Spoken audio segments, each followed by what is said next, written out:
बोलिए शंकर भगवान की जय। सभी सज्जनों को वैसाखी पर्व की बहुत बहुत शुभकामनाएं। आज हम वैसाखी का पर्व इतना महत्व भिन्न भिन्न दृष्टियों से क्यों है, उस पर जरा विचार करेंगे और इसमें क्या करना चाहिए, क्या नहीं करना चाहिए, किस जगह किस प्रकार से मनाया जाता है, इसका भी ज्ञान अर्जित करेंगे। बड़ी सुंदर कथाएं, बड़ी सुंदर घटनाएं और बहुत इतिहास इस पर्व से जुड़ा हुआ है। मैं बहुत विस्तार तो नहीं करूंगा, लेकिन गागर में सागर की तरह इनके बहुत कम शब्दों में बहुत कुछ कहना चाहूंगा, इसलिए प्रारंभ करते हैं। ओम नारायणं नमस्कृत्य नरं चैव नरोत्तमं देवीं सरस्वतीं व्यासं ततो जयमुदीरये। तो पहले हम वैसाखी शब्द से ही लेते हैं कि वैसाखी शब्द वैसाख मास से संबंधित यहाँ आया है, ये तो हम समझ गए। और वैसाख मास भी ये कौन सा, जो संक्रांति के अनुसार है, अर्थात जब सूर्य मीन से मेष राशि में संक्रमण करता है, जाता है, तब यह काल मेष संक्रांति वाला कहलाता है। और इसमें क्या होता है कि सौर मास, सूर्य मास, वैसाख मास की प्रवृत्ति हो जाती है, शुरुआत हो जाती है, ये समझिए। तो इसी संक्रांति को भगवान सूर्य उत्तरायण की आधी यात्रा पूर्ण करते हैं। और बंगाल में भी बंगलावासी इसे नव वर्ष के रूप में मनाते हैं। तो इस संक्रांति को क्या क्या करना चाहिए, बताया कि इसमें स्नान का, दान का तो विशेष महत्व है ही, और भी धर्म घट का दान ना, तिलों द्वारा पितरों का तर्पण, मधुसूदन भगवान विष्णु का जो पूजन है उसका इसमें विशेष महत्व पद्म पुराण में लिखा है कि तीर्थे चादुनम स्नानम तिलैश्च पितृतर्पणम दानम धर्म घटादीनाम मधुसूदन पूजनम माधवे मासी कुर्वीत मधुसूदन तुष्टिदम। मेष संक्रांति में 10 घड़ी पहले से 10 घड़ी बाद तक 8 घंटों का पुण्य काल होता है। और इस बार ये 14 तारीख को, 14 अप्रैल को आ रही है। वैसे 13 या 14 अप्रैल को ही वैसाखी का पर्व आता है। तो इसमें दान पुण्य का बहुत महत्व, ये तो हम जान ही चुके हैं। ठीक है, पूरे भारतवर्ष में बड़े उत्साह से वैसाखी का पर्व मनाया जाता है, भिन्न भिन्न प्रकार से। लेकिन हरियाणा और पंजाब में तो वैसाखी से बहुत कुछ जुड़ा हुआ है, बहुत कुछ, बहुत से मेले हैं जिनका इस त्योहार से घनिष्ठ संबंध है। और जो खुशियों का त्योहार है वैसाखी का, हाँ कुछ घटनाएं जुड़ी हुई है, उस पर बात करेंगे। तो यह उस समय मनाया जाता है जब गेहूं की फसल पक करके तैयार हो जाती है और उसको देख करके, अपनी फसल को, अपनी मेहनत को देख करके जो किसान है मदमस्त होकर के झूमता है, नाचता है। और सदियों से इस त्योहार के साथ प्रसिद्ध लोकप्रिय नृत्य भंगड़े आदि का संबंध चला आ रहा है। विक्रमी संवत का उत्थान और मकर संक्रांति होने के कारण वैसाखी के दिन किसी सरोवर, नहर या नदी में स्नान का बहुत महत्व मैंने पहले भी बताया है, ये तो है ही है। और पंजाब के तरन तारण की वैसाखी बहुत प्रसिद्ध मानी जाती है, जहां भव्य मेले का आयोजन होता है।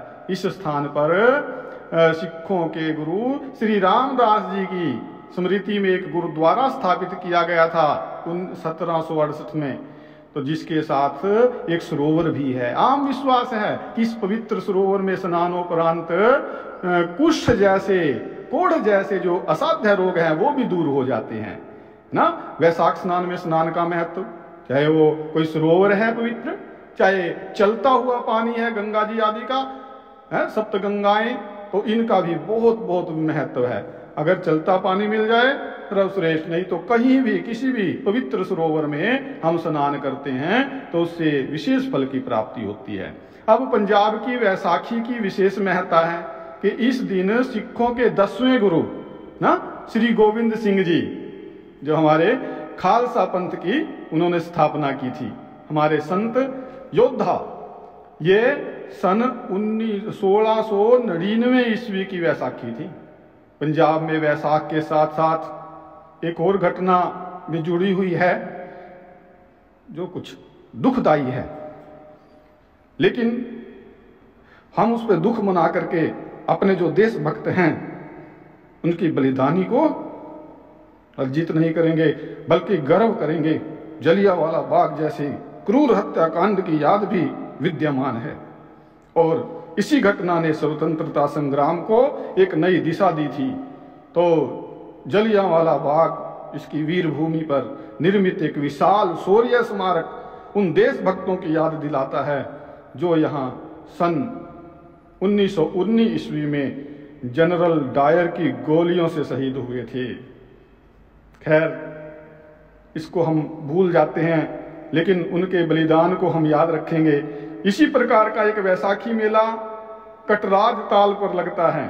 तो इस संदर्भ में एक महाभारत में एक सुंदर कथा आती है कि अपने वनवास काल में युधिष्ठिर तथा उनके चारों भाई जब इस स्थान पर पहुंचे तो थकान और प्यास के कारण युधिष्ठिर के अलावा शेष भाइयों की सबकी मृत्यु हो गई थी, क्योंकि वो किसी सरोवर पर गए जिसका रक्षक था एक यक्ष। लेकिन उन्होंने क्या किया कि उसके प्रश्नों का उत्तर तो दिया नहीं, यानी कि ना पूछा जल लेने के लिए, और जल पीते गए, मरते गए, उनकी मृत्यु हो गई थी।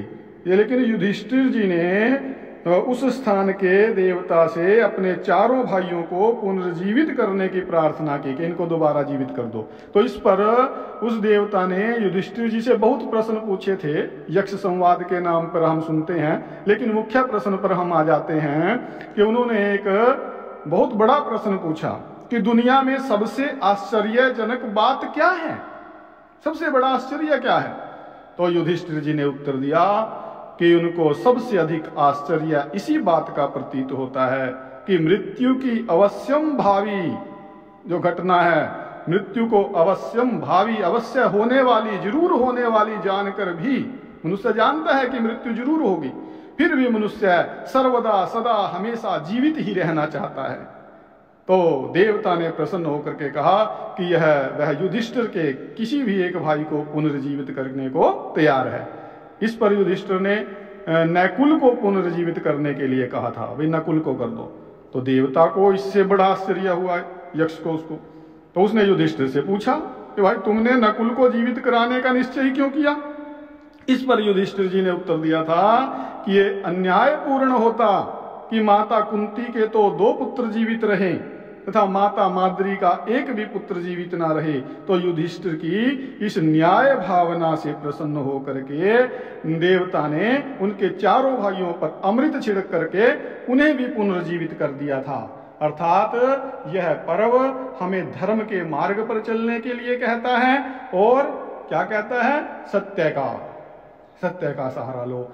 दान पुण्य, दान से जो हमारे गरीब लोग हैं, साधारण जन हैं या पात्र जन हैं, उनको हम दान दे करके अपने मन में वैराग्य की भावना को उत्पन्न करें।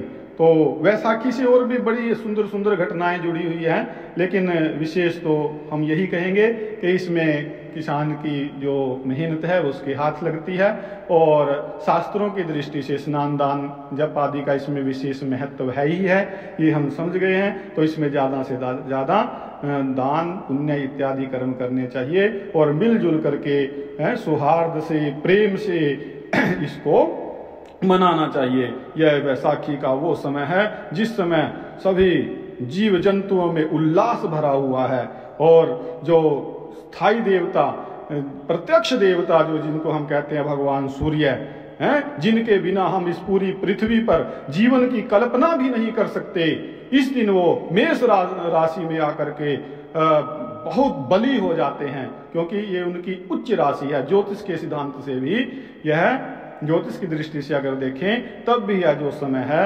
बहुत बहुत बहुत पुण्यदायक माना जाता है और आत्म तत्व को जागृत करने वाला वास्तव में ये पर्व है। तो एक बार फिर अगर किसी को मेरी बात कुछ ना समझ में आई हो तो वो प्रश्न कर सकता है।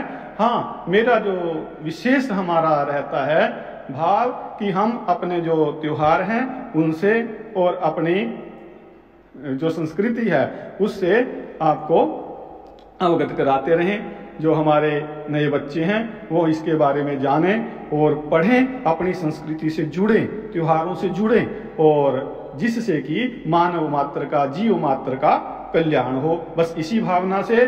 और ये शंकर भगवान की जय। हरि ओम।